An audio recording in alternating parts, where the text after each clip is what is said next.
हैदराबाद में वाक़िया कंदासीं। हैदराबाद की अदालत 30 किलो चर्च से केस में नामज़द जवाबदार की गिरफ़्तारी का अगवारी ज़मानत मंजूर करे वरिती आहे।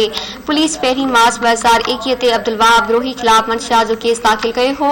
जवाबदार केस दाख़िल थियण बाद लाॻापियल अदालत में कुछ ॾींहं अॻु 1 लाख रुपयनि जे मसलकन एवज़ अबूरी ज़मानत हासिल कई हुई। हैदराबाद में वाक़िया कई पिया। हैदराबाद की अदालत 30 किलो चर्च से केस में नामज़द जवाबदार की गिरफ़्तारी का अगवारी ज़मानत मंजूर करे वरिती आहे। पुलिस 1 मार्च 2021 ते अब्दुल वहाब विरोही खिलाफ़ मंशा जो केस दाख़िल कयो हो। जवाबदार केस दाख़िल थियण बाद लाॻापियल अदालत में कुछ ॾींहं अॻु 1 लाख रुपयनि जे मसलकन एवज़ अबूरी ज़मानत हासिल कई हुई।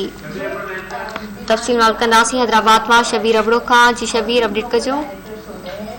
Hyderabad Sindh high court circuit bench 30 kilo चर्च केस में नामज़द जवाबदार की गिरफ़्तारी का अगवारी ज़मानत मंजूर कर छड़ी है। भिटाई नगर थाने की पुलिस 1 मार्च 2021 ईस्वी से अब्दुल वहाब विरोही खिलाफ मंशियात जो केस दाख़िल किया हो।